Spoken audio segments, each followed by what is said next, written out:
Alright guys, hear me out. I know this trend has been dead for a while, but I got bored the other day and I realized that there's no Iceberg on Quentin Tarantino or his movies. Now this was super exciting to me because I made a promise to myself that I wouldn't make one of these Iceberg videos unless it was something that hadn't been done before. Also, keep in mind before we get into this, while I am a huge fan of Tarantino's work as a writer and director, and his movies are easily some of my all-time favorites, he's number 3 on my list of people I want to punch in the trachea publicly. I don't condone anything that man does or says. Huge shout out to me for making this Iceberg. I couldn't have done this without you.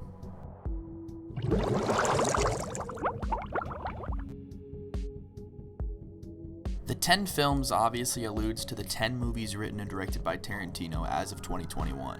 These being Reservoir Dogs, Pulp Fiction, Jackie Brown, Kill Bill Volumes 1 and 2, Death Proof, Inglourious Bastards, Django Unchained, The Hateful Eight, and finally Once Upon a Time in Hollywood in that order. There is some debate online whether Tarantino has 9 or 10 films, as he's gone on record to say that the Kill Bill series is meant to be one long movie experience. I personally say he has 10 because no matter how bad Tarantino wants it to be one long movie, it isn't. It was released as 2. I just think he really wants that next movie to be the big number 10 since it'll likely be his last movie before he retires. From Dusk Till Dawn is a movie series starring George Clooney and Quentin Tarantino himself. They play bank robbers who kill vampires, I think? I haven't seen the film. While Tarantino wrote the screenplay, he also did not direct the film. It was directed by Robert Rodriguez, who is Tarantino's best friend. Whether or not Rodriguez's films take place in the same universe as Tarantino's is debated heavily. Four Rooms is an anthology comedy film split into 4 parts. Each part was written and directed by different people. One of the 4 sections, as you may have guessed, is from Tarantino and also stars him. He plays an arrogant film director named Chester Rush. 4 Rooms has a whopping 14% on Rotten Tomatoes, the lowest of any project Tarantino is associated with. Natural Born Killers is also a film Tarantino is associated with, although this time he is credited for writing the story. That story being about a couple who commits multiple serial murders. The movie is a somewhat controversial take on how the media handles serial killers in this country. The so-called actor gallery is the term I've used to describe the arsenal of actors commonly seen throughout all Tarantino's works. These frequent collaborators include Brad Pitt, Leonardo DiCaprio, Uma Thurman, Zoe Bell, Kurt Russell, Michael Madsen, Harvey Keitel, Tim Roth, Christoph Waltz, and of course, Samuel L. Jackson.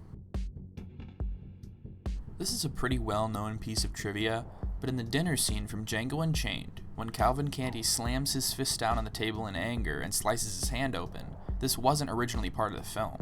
The reactions you get from Christoph Waltz and Jamie Foxx as Leonardo DiCaprio picks the glass out of his skin are real. Of course, it's Leonardo DiCaprio, so he has to be extra and act through the pain like a champ. That's just who he is. It's hotly debated online whether or not the blood he smears on Broomhilda's face is his real blood or not, though. If so, this horrified look she has is most likely completely candid. It is commonly believed that the Tarantino movies take place in a different timeline of Earth, a timeline that got cranked into 11th gear by the end of World War II, because Hitler and all the high-ranking German officials were murdered by these 2 idiots. Talentierter Kameramann Antonio Margheriti und Antonios Kameraassistent Dominique de Cocco. Do you think this ultra-violent timeline stems from the death of Hitler? Or do you think this timeline is separated from our own even further back, like during Django or The Hateful Eight?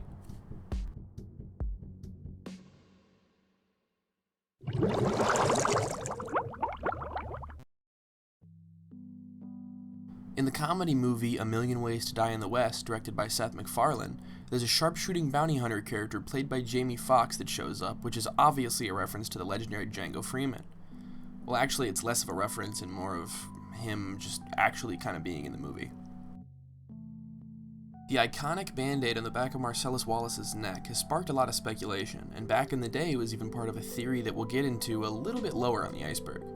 The real reason he has a band-aid in the movie, though, is because the actor Ving Rhames had a scar in the back of his neck.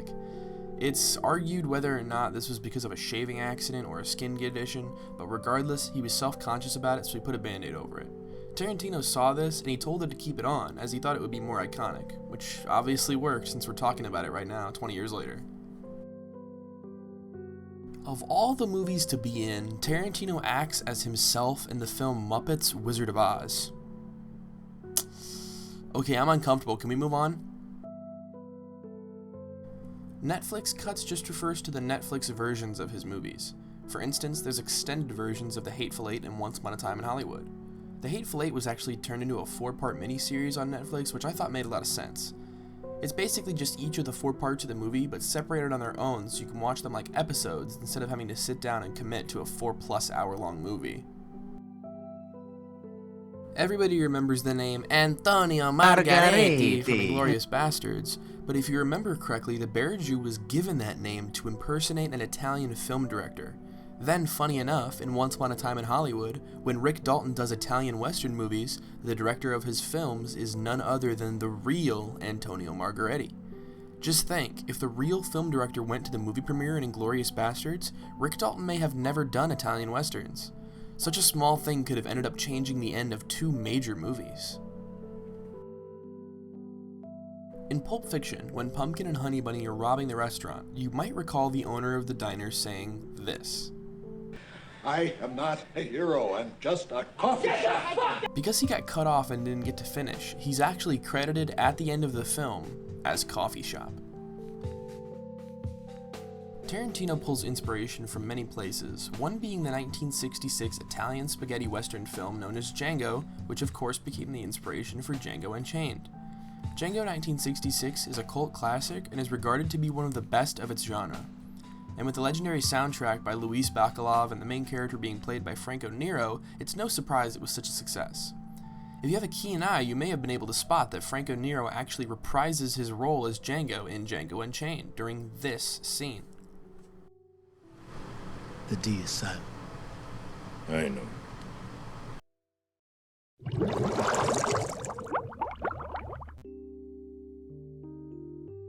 Tarantino is sort of a wild card when it comes to his movie tastes, and is somewhat unpredictable when it comes to what his movies will be about in a way.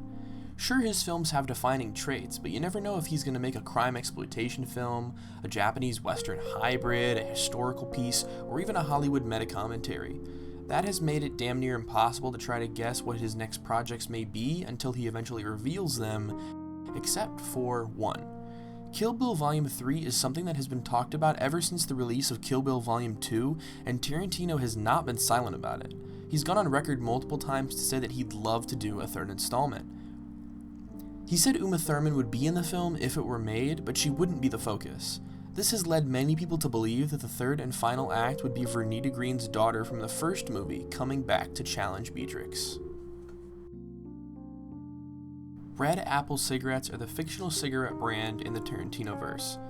They're seen, or at least brought up, in damn near every project of his, because if you remember, like 80% of his characters are dangerously addicted chainsmokers. I think Jackie Brown smokes a cigarette for like the entirety of her film. Remember earlier when I said we'd talk about Marcellus's scar again? Well, the leading theory amongst fans for a while was that Marcellus's soul was the true contents of the briefcase from Pulp Fiction because of it. People thought he sold his soul to the devil, and I guess the devil sucked it out through the back of his neck? Tarantino has come out to say that the true contents of the briefcase is whatever you want it to be. So I guess for all you Marcellus's soul believers, you're technically right, but it's basically just an abstract MacGuffin. Rage compilations refers to the mass amount of videos online of Tarantino getting extremely angry with reporters, paparazzi, interviewers, and alike. What are you doing? Do you not talk to me? Just for the... What are you doing? Bounty Law. You may remember Bounty Law as the television show Rick Dalton starred in Once Upon a Time in Hollywood. But after completing the script for the movie, Tarantino scripted 5 full episodes of Bounty Law and plans to direct them into full half-hour episodes at some point. In Pulp Fiction, Mia Wallace explains her lead role in the show pilot Fox Force 5 to Vincent, and the plot she describes is eerily similar to the plot of Kill Bill. Have a listen. What? Fox Force 5. Fox as in we're a bunch of foxy chicks. Force as in we're a force to be reckoned with. And 5 as in there's 1, 2, 3, 4, 5 of us. There was a blonde one, Somerset O'Neill. She was a leader. The Japanese fox was a kung fu master. The black girl was a demolition expert. French fox's speciality was sex. What was your specialty? Knives. The character I played, Raven McCoy, her background was she grew up raised by circus performers. According to the show, she was the deadliest woman in the world with a knife. Could Beatrix Kiddo just be a role played in a movie by the actress Mia Wallace? Maybe the studio got back to her and decided after much consideration to make it a film instead of a show. Django and Warren are both bounty hunters and former slaves, and both like using deceptions to try to force their desired outcome out of situations, just like King. The movies only take place about 20 years apart though, so you'll have to assume Django is already in his late 30s to early 40s during the events of his film, which isn't exactly what I would have expected, but it's not exactly unbelievable either. And I haven't even brought up how The Hateful Eight was originally written as a sequel to Django Unchained, but was changed in production. Interesting.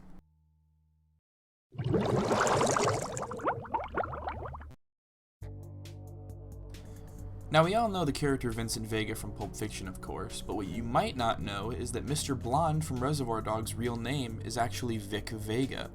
The two characters are canonically brothers with each other, and at one point in time, Tarantino was even planning on directing a movie starring the two of them together, hence the cancelled Vega Brothers film. I am unreasonably upset that this film is never going to see the light of day. Now, we've talked about the idea that all of Tarantino's films are in the same universe, but there are actually a few direct connections we can reference as evidence for this. For example, the Vega Brothers connection we just talked about. Big Kahuna Burger is brought up 6 times in Tarantino movies, separately. In Reservoir Dogs, Nice Guy Eddie mentions he knows a nurse that can help them who's named Bonnie.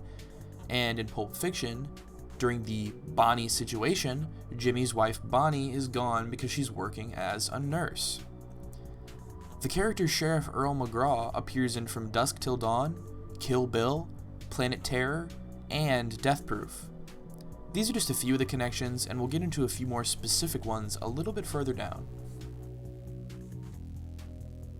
Bob the Mexican will actually be the main character of Tarantino's final film. It ain't so far-fetched, Senor Bob. And it's a little bit more than a theory.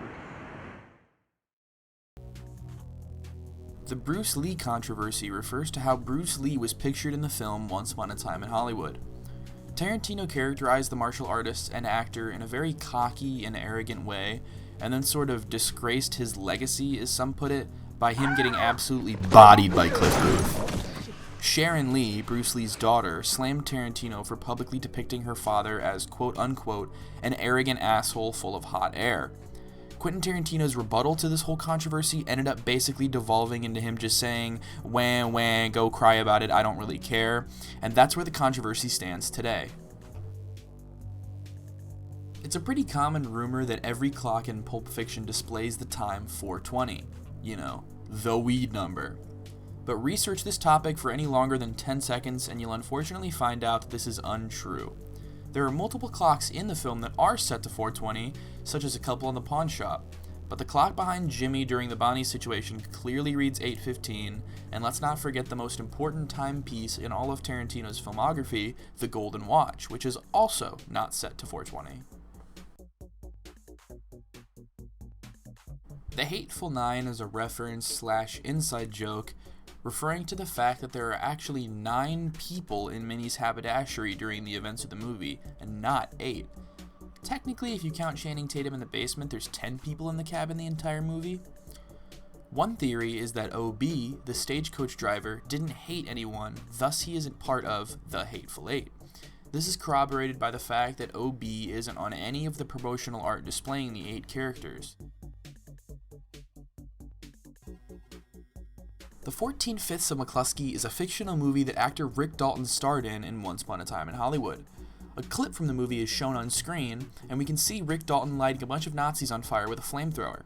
This may just seem like badass, goofy old movie action scene nonsense, but let's not forget that all the Tarantino movies most likely take place in one singular timeline. If this were the case, then Hitler and all the Nazi officials were burned to death at the end of World War II. So if you really think about it, what we see in the 14/5 of McCluskey is actually a more true to history story than we originally imagined. In Kill Bill Volume 1, O-Ren Ishii tells Beatrix Kiddo,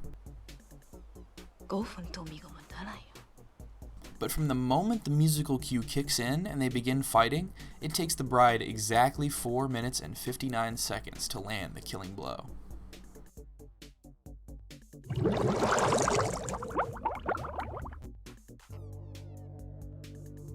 Something I've already brought to your attention in this video is just how good the castings in these movies are. But did you know that Tarantino actually had Adam Sandler as his first choice for Sergeant Donnie Donowitz? He had some kind of schedule conflict or something, thank God, but what a hellish nightmare alternate reality that is. Now this topic has been discussed quite a bit on the internet already, and there are a whole lot of videos trying to figure out the correct answer to this question. So in Once Upon a Time in Hollywood, people frequently judge Cliff Booth rather harshly because there's a rumor that he killed his wife and got away with it. That guy? That guy. On one hand, so many people in the movie think this that it can't really be ignored, but at the end of the day, Cliff's own best friend thinks that this rumor is totally fake. The dude killed his fucking wife. Come on, man. You don't believe that old shit, do you? So is Cliff a liar to his own best friend, or was it really an accident? If you watch the clips of Cliff and his wife at sea, it famously cuts right before we see what truly happens. But if you watch the scene, you can notice that he inadvertently is pointing the harpoon gun directly at her, and right as the clip cuts, we hear the crashing of the waves against the boat. So now the question remains, do you think Cliff killed his bitchy wife out at sea and then claimed ignorance? Or do you think that it really was manslaughter caused by a rogue wave and some unfortunate luck? In Kill Bill Volume 2, Beatrix is buried alive. Something you may not have noticed though was that the grave she was buried in originally belonged to one Paula Schultz. Now that doesn't sound all too important, but isn't there another Schultz from the 1800s in these movies? His name was King. People think that this woman could have been King's wife, but the timeline doesn't really work out all too well for that, as she would have died 40 years after King did. Not necessarily impossible, but is this just a coincidence? Just Tarantino reusing names? I wonder, did he even know at the time that he would end up writing Django Unchained to begin with? Quentin has gone on record to say that Death Proof was quote-unquote over-tweaked, too heavily messed with to still be what he originally envisioned. What he's referring to by saying this is that the original real-life physical film of the movie was scratched to give it this grimy and old look. Nowadays you could do this in half a second by adding a film grain in post, but of course this maniac did not do that. He apparently thinks he went a little overboard, but god do I disagree with him. I think that all of the weird shit that was attempted in this movie makes it the most unique of his films easily. It's the only one to take place in complete chronological order, and it's dark and weird and gory, and I strongly disagree with people who think that this is his worst movie. Well, duh, no shit, they're movies. But that isn't exactly what I'm inferring. Something many people have asked over the years is if all these films take place in the same universe, then why do their worlds not work the same way? Why is Kill Bill so over the top and damn near cartoony in contrast to something like Jackie Brown? Well, Tarantino has actually come out and answered this question before. His answer is that there's two separate movie universes. First, a movie universe known as the realer than real universe. The movies that fit into this category are movies that are grounded in reality. Movies like Pulp Fiction, Reservoir Dogs, Jackie Brown, etc. And the second universe, which contains a lot of the more bombastic films like Kill Bill and Death Proof, are actually movies within the realer than real universe. An easy way to think about this is Vincent and Jules from Pulp Fiction could sit down on a couch together and watch Kill Bill the same way that we do. This is actually a major proponent for the theory that Mia Wallace is the actress that played Beatrix. I know we talked about that theory a little bit earlier, but with this extra knowledge, doesn't it sound like pretty damn credible? Let's talk about some relationships in these movies. Like we said before, Vic Vega and Vincent Vega are brothers. Are there any other hidden familial ties we can find? Well, Jimmy from Pulp Fiction's name is Jimmy Dimmick. He could be a brother to a certain Mr. White, Lawrence Dimmick. Crazy Craig Coons is a man that Django kills in front of his own son. Could this be a relative of Captain Coons, the man who handed Butch his father's gold watch? English Pete Hickox, also known as Oswaldo Mowbray from The Hateful Eight, could also be a relative of Archie Hickox from Inglourious Basterds. You should always listen for characters' last names in these movies. You never know what strange connections can be made between them. Gorlami. Mi scusi con me? Gorlami. Ancora una volta.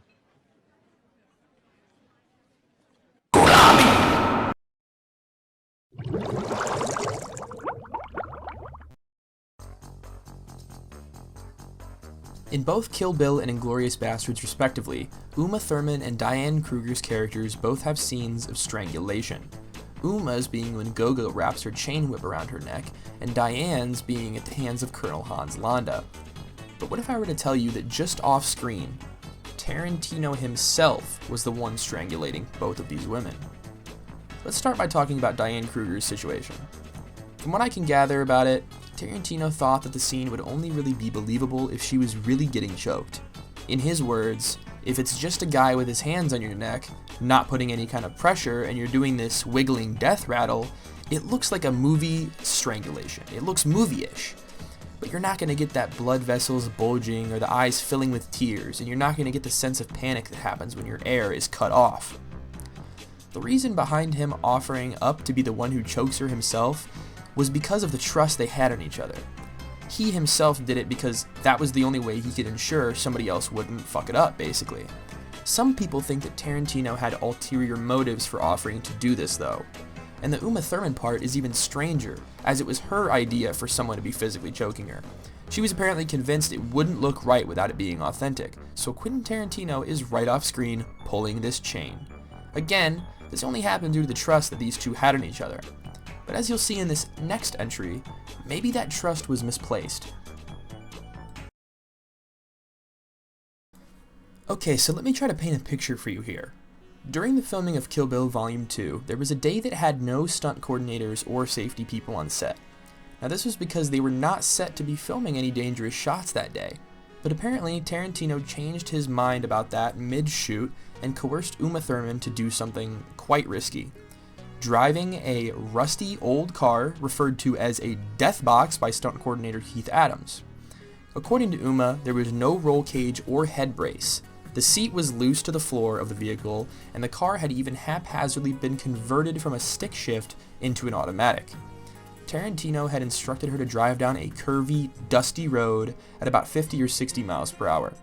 Why this was not done by a stunt driver such as Zoe Bell, I'm not exactly sure. Famously, this story ends with Thurman losing control and crashing the car. This resulted in a concussion and some serious damage to her knees. But this could have ended up so much worse, as Uma herself came out to say the circumstances of the event were negligent to the point of criminality. Tarantino's defense was that he didn't even see it as a stunt, just driving. It seems he assured Uma that everything would be fine because he did truly believe so, but there's no way to know for sure. If you need any more evidence that this is in fact the darkest timeline, look no further than the fact that Quentin Tarantino was strongly considering ending his movie career with a reboot of his first film, Reservoir Dogs. He's gone on record multiple times saying that he kind of had no clue what he was doing when he created Reservoir Dogs, and that there are definitely things he would change about it if given the opportunity. He later said, "I won't do it, internet, but I considered it." Many still think that the Reservoir Dogs story could come back in the form of a stage play, as Tarantino has taken a liking to theater in recent years. I personally think that this idea is great, especially for such a dialogue-strong story. I just can't imagine him following up the past 3 decades of amazing storytelling with a fucking reboot. Today we've spoken a lot about the quote-unquote Tarantino-verse, and exactly what movies are canon to what universes are timelines. Now the most interesting of these theories by far is the product of one Robert Rodriguez, who you may remember is Quentin's bestie. Now, there's a strong theory that the two directors' stories take place in one shared universe, and for most of Rodriguez's projects, you can see exactly where that thought process arises from. Movies like Desperado, Sin City, Once Upon a Time in Mexico, Grindhouse, and Planet Terror especially. So many of these stories could easily fit into Tarantino's established universe. But what about some of the more eclectic titles in Rodriguez's gallery? Films like Shark Boy and Lava Girl, or the entire Spy Kids series.